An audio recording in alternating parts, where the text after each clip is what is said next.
I'm the Murray State University, and welcome back to 10 at 10. 10 at 10 is brought to you through a partnership between Murray State University, Grow West, the Technology Council of West Kentucky, KY Innovation, and local partners Sprocket Innovation in Paducah and the Kentucky Innovation Station in Madisonville. This is episode 126. And before we get started, I wanted to share a little bit about where we're going to go in the future with 10 at 10. I've actually had a lot of folks lately come up to me, talk about an article they saw in the newspaper, something they saw online, and ask, "Well, I haven't heard you talk about that on 10 at 10. So, are you going to? How would you talk about it? What do you want to say?" And it's got me thinking. And I, starting on July 1st, I'm going to change up the format of 10 at 10 a little bit. It's still going to be for 10 minutes ish at 10 o'clock on Fridays. The timing's not going to change, but I want to make sure that I build in some opportunity to share some of those and talk with you a little bit about some of those stories that you're seeing online and in the newspaper. But I don't want to totally abandon the tips that we're providing because these tips are important. These tips are going to keep you safe. If you implement the things that we talk about on 10 at 10, your organization, your family, yourself, you are safer. So I don't want to abandon either one of those. So what I'm going to do, what we talked about, and I think this is the approach that we're going to take, is that every other week, 2 weeks out of the month, we're going to talk tips. We're going to do the tips that we typically do, the ones that you've seen on here over the past a couple of years. And then on the other 2 months out of the month, we're going to do the top 5 news stories over those past 2 weeks.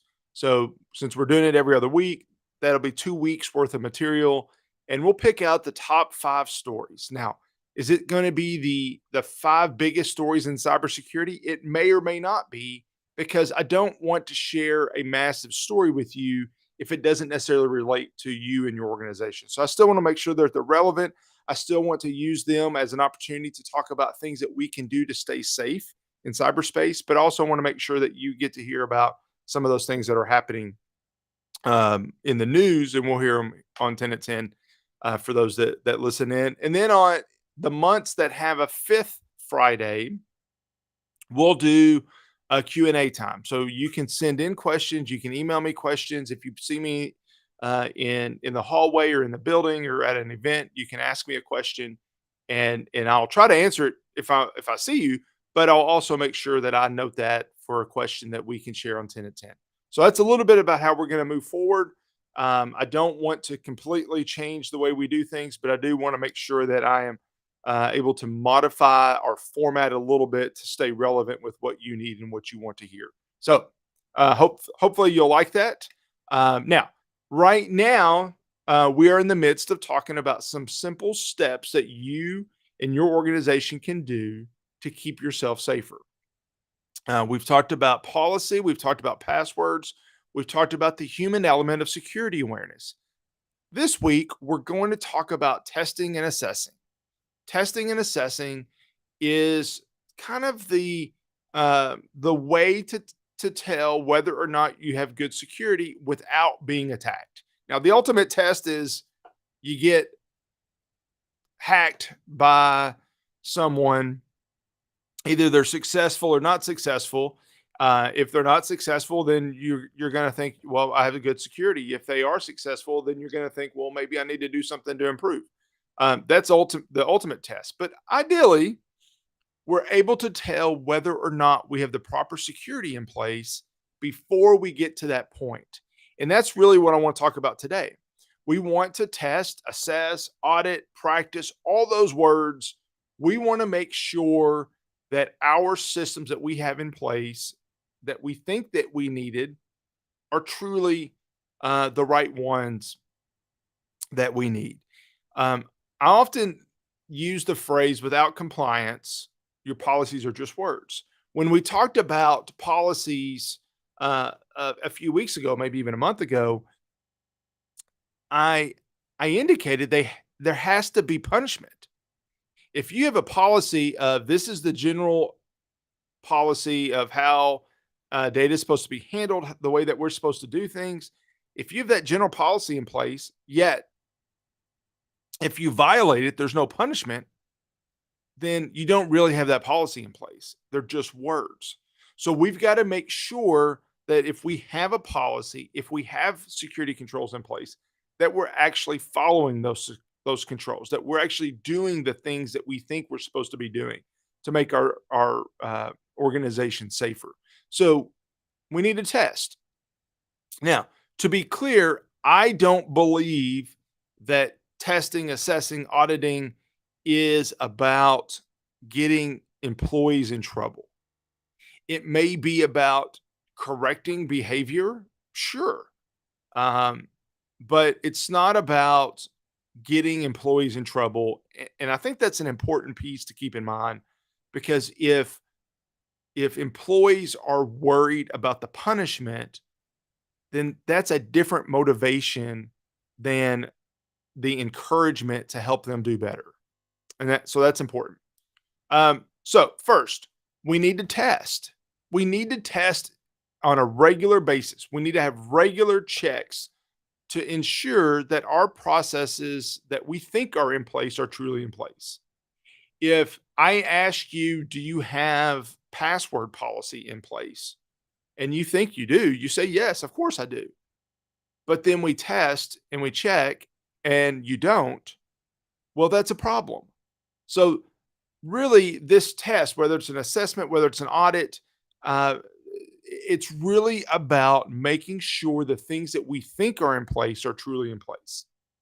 So which one do you need? Do you need an assessment or do you need an audit?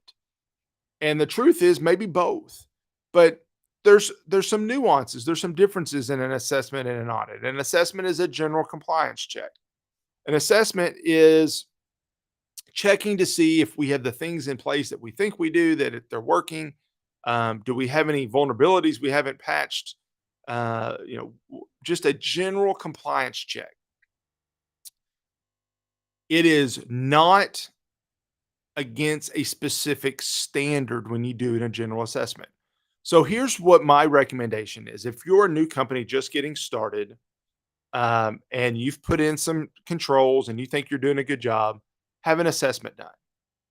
Have a general compliance check done to see how your security for your organization is. Nothing fancy, just a general assessment. If you're a bank, if you're a healthcare provider, if you're a university, if you're a school, if you're taking credit card payments, then you may be required to have audits. Actually, you're probably required to have audits. Audits are being completed against a specific standard. That standard may be HIPAA, it may be FERPA, it may be general standards. NIST has a general framework that you may be audited against, but they're against a specific standard. Typically, those audits are performed by a third party. They don't have to be performed by a third party, but they're typically performed by a third party against a specific standard. And many times those audits are required by law for you to complete those on an annual basis or on a regular basis, probably annually.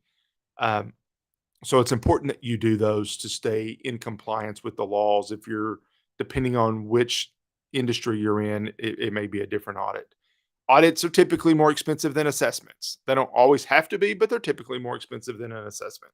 So if you're a company just getting started in security, then maybe an assessment is what you do this year.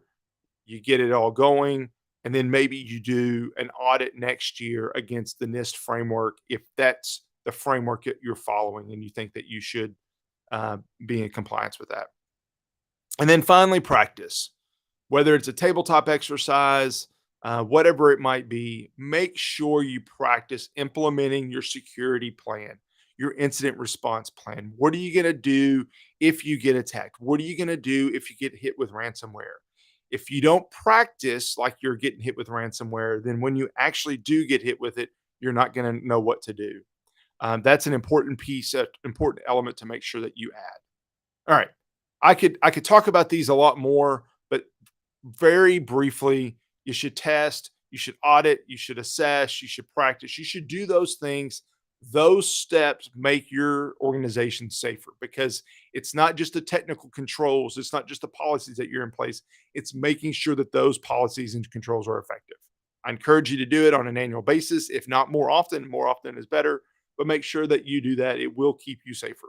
I appreciate your time today. Thank you for joining in on 10 at 10, and I'll see you back here next week on 10 at 10. Thank you. Bye.